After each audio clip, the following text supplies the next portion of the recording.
আসসালামু আলাইকুম। এই যে আমাদের লাল শাক পালং শাক সব উঠে গেছে আল্লাহর রহমতে। এই যে একবারে পুরো ভরপুর উঠছে আল্লাহর রহমতে, ভালোই হয়েছে ফলন। এই যে এখানে লাল শাক, এগুলো সব লাল শাক দিছি, এখানে আর অন্য কিছু দেওয়া হয়নি, এখানে লাল শাক দিছি। আর এই পাশে একটা মিষ্টি কুমড়া লাগাইছি। আর ওইখানে এখনো কিছু দিই নেই, এমনি ইয়ে করে দাঁড়া করে রাখছি, এখনো কিছু দিইনি। আর এই যে এখানে একটা করলা গাছ লাগাইছি।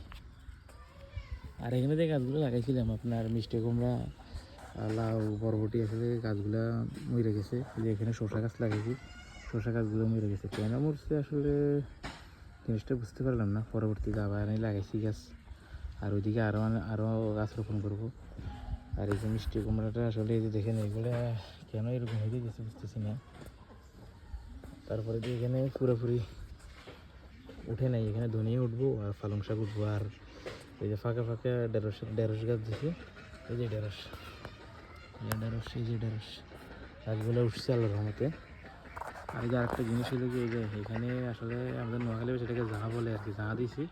আপনার এখানে গাছগুলো উঠে চারিদিকে মেলা দেবো, কানা শাখা চারিদিকে বাইরে হইয়া চারিদিকে সুন্দর মতো মেলা দেবো। পরবর্তীতে যেন লাউ, মিষ্টি কুমড়া এগুলো ধরলে যেন বাইঙ্গাল নিচের দিকে না পড়ে, এবার মজবুত করে দিছি, বাঁশ দিয়ে জাল দিয়ে সুন্দর মতো করে দিছি আর কি। অন্যান্য অঞ্চলে কি বলে জানি না, এই সুন্দর মতো দেখাই। ওই যে একবারে দিয়ে দিছি।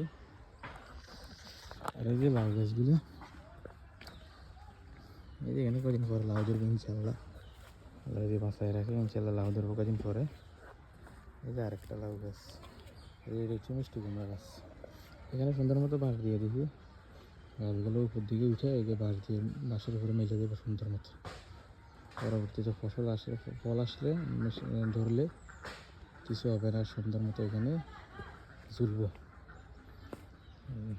ঝুলে দেবো এখানে। এইদিকে যখন মিষ্টি কুমড়া লাউ ধরবো তখন সুন্দর মতো এখানে ঝুলে দেবো।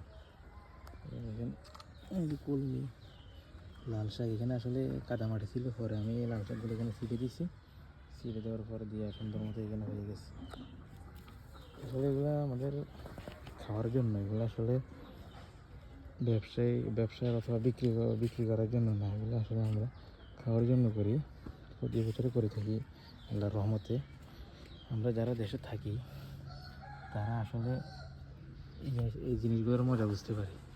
যে একবারে নিজের হাতে গাছ লাগানো, তারপরে যে এরকম লাল শাকের বিচি, ধনিয়ার বিচি এভাবে ছিটানো, এই জিনিসটার আসলে অন্যরকম একটা মজা পাওয়া যায় নিজে হাতে এগুলো করে খাওয়া। আসলে যারা ঢাকা থাকে তারা আসলে এগুলার মজাটা বোঝে না। আর এগুলো তো একবারে পিওর জিনিস, এখানে কোনো মেডিসিন ইউজ হয় না, কোনো ফরমালিন, কোনো ইউরিয়া, কোনো কিছুই দেওয়া হয় না, একবারে বিষমুক্ত জিনিস।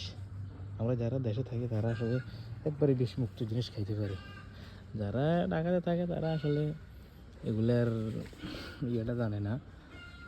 ঢাকায় তো সব ফরমালিন দেওয়া হয়, ফরমালিন মুক্ত জিনিস ছাড়া পাওয়াই যায় না ঢাকাতে। দেখ, দোয়া করবেন আমাদের জন্য, আমার জন্য। আর আসলে আমি নতুন চ্যানেল খুলছি, ঠিকমতো কথাও বলতে পারি না, ভুল ত্রুটি গেলে ক্ষমা করবেন। আর আস্তে আস্তে শিখতেছি, শিখার অনেক কিছু আছে। আমার জন্য দোয়া করবেন, আর আমার চ্যানেলটা সাবস্ক্রাইব করবেন, লাইক করবেন, শেয়ার করবেন। আসসালামু আলাইকুম।